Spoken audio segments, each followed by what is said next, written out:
Would you like to learn how studying Soulchilogy can help you physically, mentally, spiritually, and financially like it helped me and still helps me today? Would you like to find out how I know reincarnation and the Akashic records are real? Would you like to do what you want to do every day and provide work for other people who enjoy doing what you do? Can you imagine yourself financially independent, making over $22,000 or more a month? If you answered yes to any of those questions, you should get my book, Soulchilogy, The Study of Your Soul's Energy for Positive Self and Spiritual Development, and listen to my upcoming podcast called Listening to Lisa. It premieres on Friday, today, August 3rd, 2018 at 8 p.m. I am sharing details about my personal life and my thoughts on interesting topics like Soulchilogy, reincarnation, the Akashic records, love and relationships, fitness, recipes, and all the touchy topics I feel I need to talk about. I'll share my joys and my traumatic life story of growing up in a house of horrors and being molested by a pedophile who was also 5'0". I'm going to tell you what helped me to be a survivor and how you too can be a survivor despite anything you may be going through right now. I have the formula for peace, joy, and success, and I'm ready to share it with anyone who would like to know how they too can experience more joy, peace, prosperity, and happiness in their life. For the last 4 years, I've been following my first mind, and it's been guiding me in the right direction. I love waking up every day doing what I love to do. It's one of my missions to help others do the same. I would like to help women and men who have been abused in any way, raped and betrayed. I would like to connect with victims of domestic violence and those who, like myself, grew up in a violent household with an alcoholic family. I also want to meet women and men who were conceived through rape, like I was supposedly. I need my tribe to know that they too can heal and receive double for their troubles and still experience joy, abundance, and all that life truly offers. On my podcast, Listening to Lisa, you'll hear valuable information that can help you become the best version of yourself if you're not already being the best you can be. And I'm going to reveal my inside and outside beauty secrets. You'll hear my Soulchilogy life quotes, guided meditations, and affirmations, and sometimes I'll have some interesting and hilarious guests. Inside my Soulchilogy Life Institute is Lisa's library. I share my favorite books, music, videos, and more. Lisa's library card will give you access to Elari, the name I call my higher self, who loves to sing a cappella, belly dance, and help people with her crystal calling oracle readings. Each week on the podcast, I will lead a book discussion on a book selected from my personal library. I also offer soul life coaching, private readings, and a study buddy. Lisa's library card is valid for 1 year. You can purchase yours at my online boutique, yogatouchy.com, for high-frequency items for your mind, body, and spirit.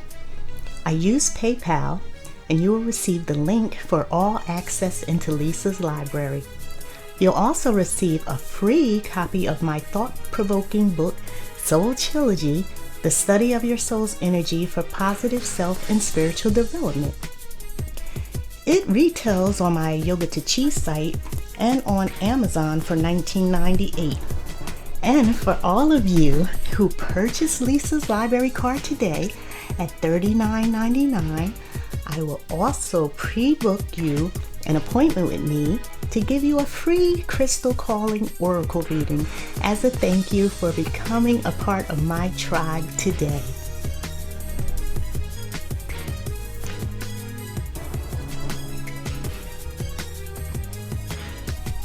Now, back to Lisa Renee Edmonds surviving growing up in a house of horrors with a pedophile who was a cop. Now, I remember who my cosmic parents are, and I know my source and who my spiritual father is, yet I don't know my biological father. My stepfather passed away almost 10 years ago. He was a police officer and detective for 19 years.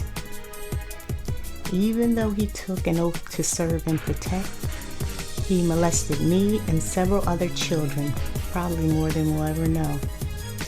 I'm sure a blind eye was turned by a couple of police officers on the force during that time who knew about it and possibly took the police report that probably should have gotten him arrested right then, when a 12-year-old girl that I attended junior high school with went to the police and filed a report that my stepfather raped her when she came over to my house to visit me, but I wasn't home. She told in the report that he told her to come inside and wait for me. The officers had to have kept quiet to protect him because he was not arrested and the girl no longer attended our school. I didn't find out about all of this until a couple of years later when my stepfather was finally arrested for molesting his mistress's children. He served about 7 years in prison and was able to collect his pension after he was released. He didn't serve time for molesting me and my stepsister because we didn't tell our parents or anyone at that time what he did to us. For one, I didn't remember it happened until I was about 21. I didn't know my stepsister had been raped by him and she was in therapy. Part of her therapy was to discuss what happened to us. She lived out of state, so she called me one day and asked me if I remembered banging on my parents' bedroom door one afternoon when I heard her in there crying and she was in despair and desperation, and I could sense the terror. As she told her story, she took me straight back to that time, and she literally transported me back to that little girl standing at the door banging and screaming at him to leave her alone. He kept yelling at me to go away. All those negative emotions came back to me while I was on the phone with her. Then I remember when the woman from DIFUS came to the house and asked me if he'd ever touched me inappropriately. At that time, I wasn't exactly sure what she meant, but I told her he had not. My higher self knew my parents were alcoholics and my brother and I were living in a dysfunctional household. The other part of me did not want us to be sent to a foster home. It was all so confusing. He started molesting me at such a young age, mostly while I was asleep or after he gave me alcohol, so I would sleep through it and my memory would not be clear about it. After speaking to my stepsister on the telephone that day, I recall the time when he came into my bedroom one night when he was drunk. I was about 11 years old. I wasn't sleeping, so I jumped up quickly out of the bed in a rage and I told him he had better get out of my room, and if he didn't, I was going to call my father. At that time, my mother told me this man was my father. Sadly, he was an alcoholic and a heroin addict and criminal, so he really couldn't help me. I think my stepfather may have even pulled a Bill Cosby on me a few times. He could get any drug he wanted. After all, he was a police officer. After talking to my stepsister, I began having flashbacks and remembered a time when he coaxed me into giving him oral sex. I was about 6 years old. I know I had not started kindergarten, which is how I can somewhat remember the age he began molesting me. Back then, I didn't know my stepfather was really a demon-possessed person, and what he was doing to me and others was demonic. He was a police officer, for crying out loud.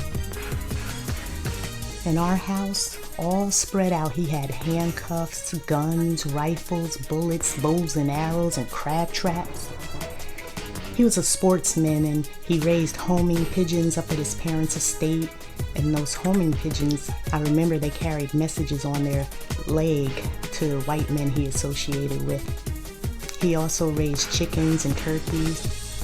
Each year he would have me watch him cut the heads off of the turkeys that he would sell before Thanksgiving to continue to instill fear in me, so I would never tell on him. He would bring 1 or 2 turkeys to our apartment complex, take them outside, and slice off their heads in the backyard. It was so embarrassing and whack to watch the turkey run around with its head cut off until it dropped. I was so afraid. He would then take it inside and pluck off its feathers and clean it in our bathtub. I saw what he did to those turkeys, and I didn't want to suffer the same fate.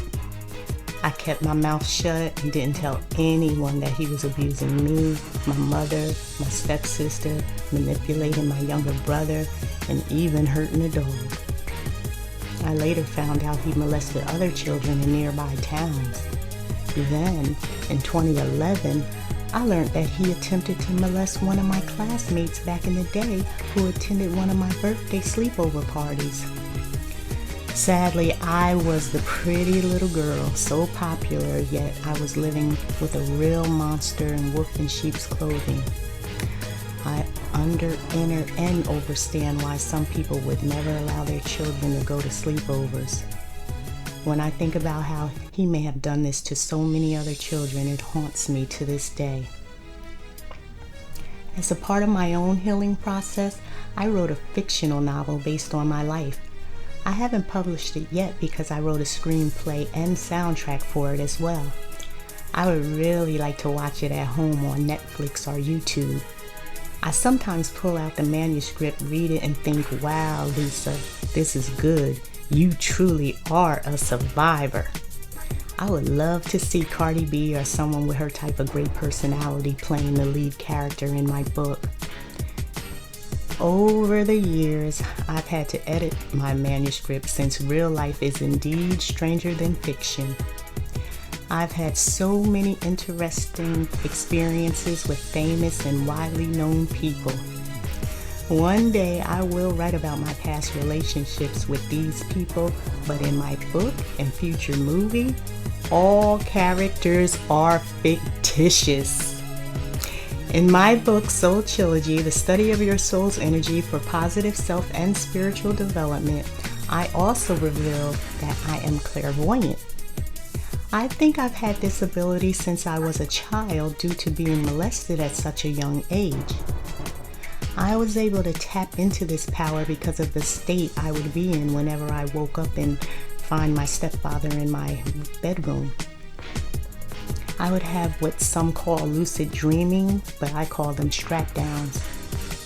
I later learned that it was an incubus in the room with him that caused me to literally become paralyzed with fear. I know God has given me double for my troubles. I'm so thankful to have been blessed with foresight and a strong intuition. If anyone deserves to be able to see auras, to be able to distinguish a wolf in sheep's clothing and receive warnings of certain things in advance, it is me. I have survived being molested, raped several times, including by a man I was in love with. And I have been betrayed by several people I was a true friend to.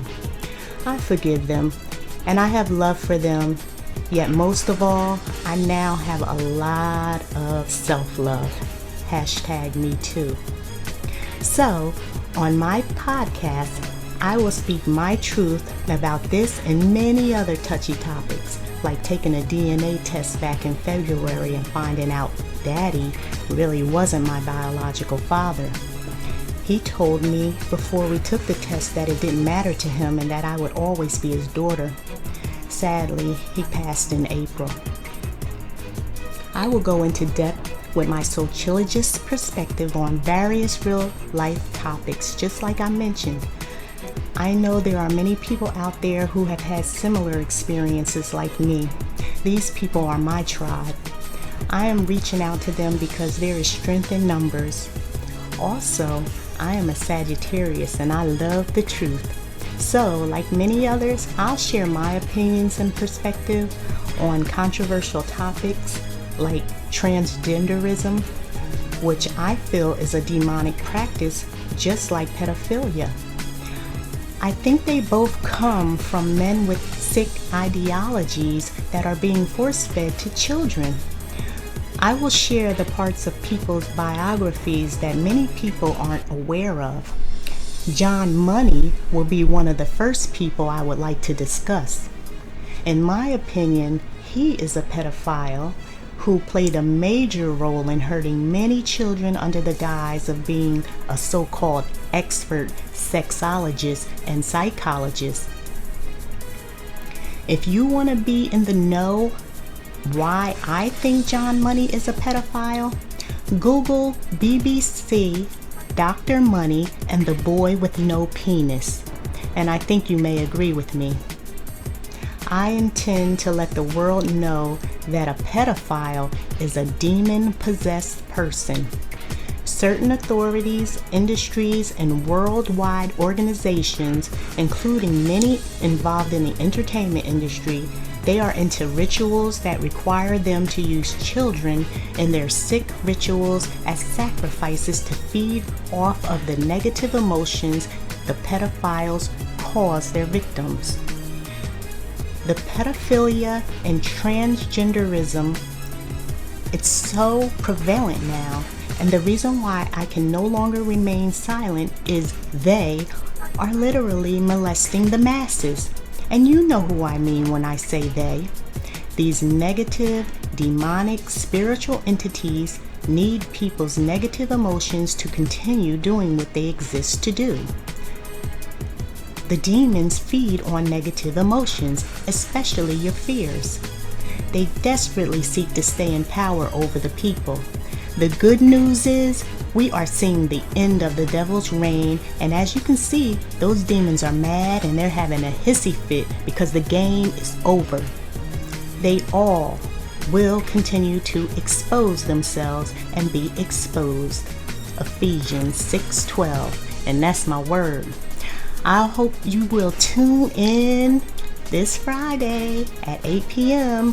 when I premiere my first episode of Listening to Lisa. And I'm doing this for you, and you. Peace, loves. See you soon. Or I should say, you'll be listening to Lisa soon. I'm signing off.